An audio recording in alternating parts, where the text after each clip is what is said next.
आखिरकार drama serial बेरंग का एंड हो चुका है। नाज़रीन, आप जैसा कि देख रहे हैं कि बहुत बुरे तरीके से टूट चुकी है दुर्दाना, क्योंकि जो सलूक उसके साथ किया गया है वो नाकाबिले बर्दाश्त था उसके लिए। और उसको बार बार वही कुछ याद आता है कि यानी इतना कुछ मेरी बहन ने मेरे साथ किया और कैसे मैं मुंह चढ़ा चढ़ा कर इतनी इतनी गहरी बातें करके आई हूँ। वो इस बात को लेके काफ़ी ज़्यादा परेशान है कि आखिर मैंने ये क्या कर दिया।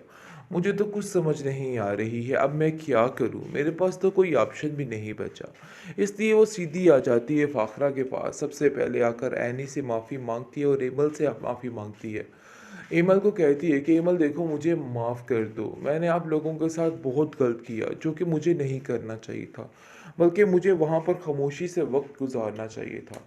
आयमा बेचारी बुरे तरीके से फंस चुकी है, लेकिन अफ़ान वगैरह का दिल देखिए कि फिर दोबारा से उसको माफ़ कर देते हैं और कहते हैं कि आप फ़िक्र मत करें, आप हमेशा हमारे साथ रहेगी और टेंशन लेने की कोई भी बात नहीं है। सब कुछ ठीक हो जाएगा और देख लेना, आयमा भी ठीक हो जाएगी और अपने घर में बिल्कुल ठीक रहेगी।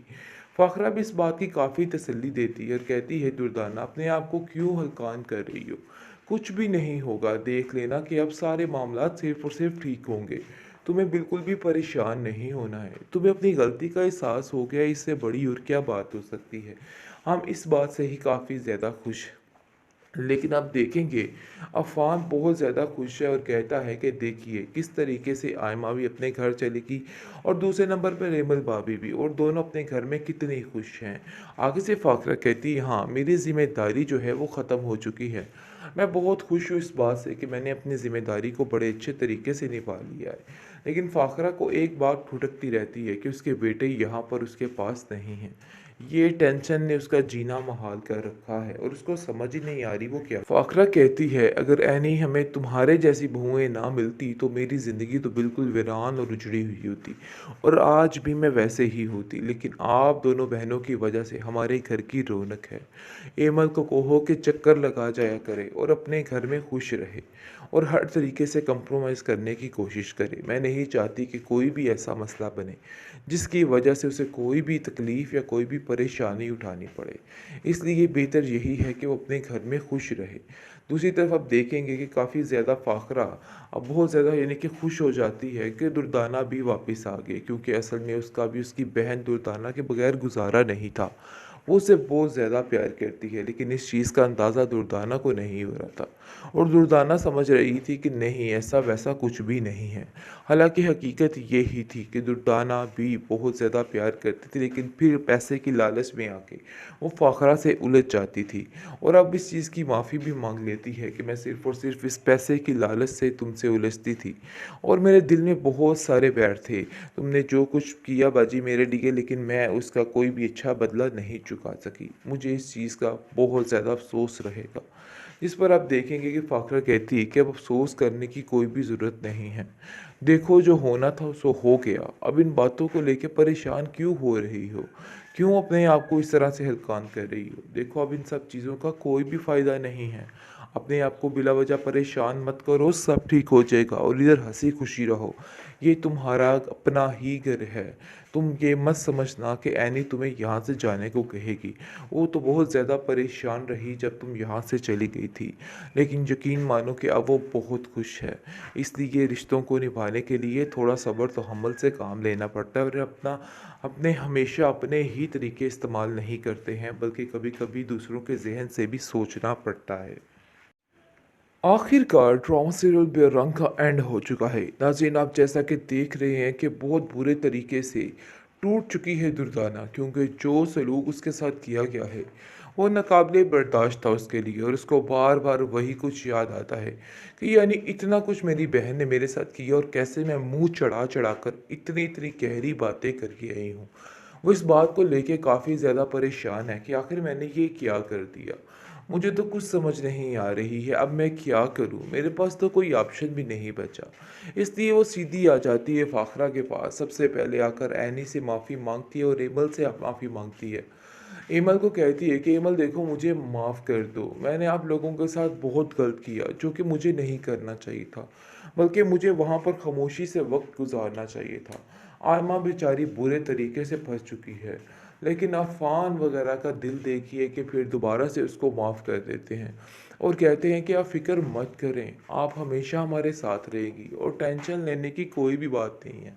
सब कुछ ठीक हो जाएगा और देख लेना आयमा भी ठीक हो जाएगी और अपने घर में बिल्कुल ठीक रहेगी।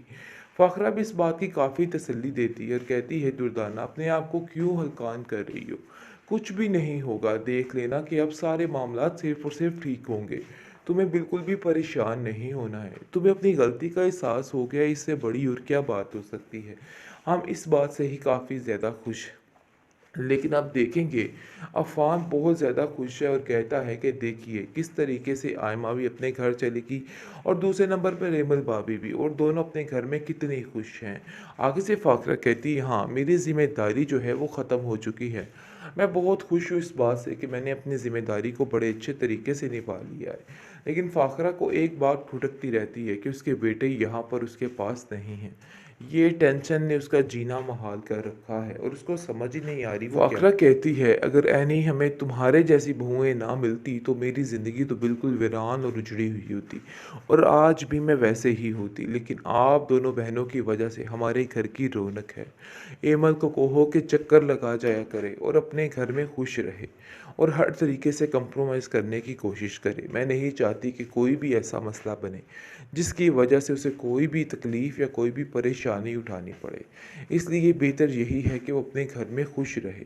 दूसरी तरफ आप देखेंगे कि काफ़ी ज़्यादा फ़ाखरा अब बहुत ज़्यादा यानी कि खुश हो जाती है कि दुर्दाना भी वापस आ गए क्योंकि असल में उसका भी उसकी बहन दुर्दाना के बगैर गुजारा नहीं था। वो उसे बहुत ज़्यादा प्यार करती है लेकिन इस चीज़ का अंदाज़ा दुर्दाना को नहीं हो रहा था और दुर्दाना समझ रही थी कि नहीं ऐसा वैसा कुछ भी नहीं है। हालाँकि हकीकत ये ही थी कि दुर्दाना भी बहुत ज़्यादा प्यार करती थी लेकिन फिर पैसे की लालच में आके वो फ़ाखरा से उलझ जाती थी और अब इस चीज़ की माफ़ी भी माँग लेती है कि मैं सिर्फ़ और सिर्फ़ इस पैसे की लालच से तुमसे उलझती थी और मेरे दिल में बहुत सारे बैर थे। तुमने जो कुछ किया बाजी मेरे लिए लेकिन मैं उसका कोई भी अच्छा बदला नहीं चुका सकी। मुझे इस चीज़ का बहुत ज़्यादा अफ़सोस रहेगा। जिस पर आप देखेंगे कि फ़ाखरा कहती है कि अब अफ़सोस करने की कोई भी ज़रूरत नहीं है। देखो जो होना था सो हो गया। अब इन बातों को लेके परेशान क्यों हो रही हो? क्यों अपने आप को इस तरह से हल्कान कर रही हो? देखो अब इन सब चीज़ों का कोई भी फ़ायदा नहीं है। अपने आप को बिला वजह परेशान मत करो, सब ठीक हो जाएगा और इधर हँसी-खुशी रहो। ये तुम्हारा अपना ही घर है। तुम ये मत समझना कि ऐनी तुम्हें यहाँ से जाने को कहेगी। वो तो बहुत ज़्यादा परेशान रही जब तुम यहाँ से चली गई थी। लेकिन यकीन मानो कि अब वो बहुत खुश है। इसलिए रिश्तों को निभाने के लिए थोड़ा सब्र तहम्मुल से काम लेना पड़ता है और अपने हमेशा अपने ही तरीके इस्तेमाल नहीं करते हैं बल्कि कभी-कभी दूसरों के ज़हन से भी सोचना पड़ता है।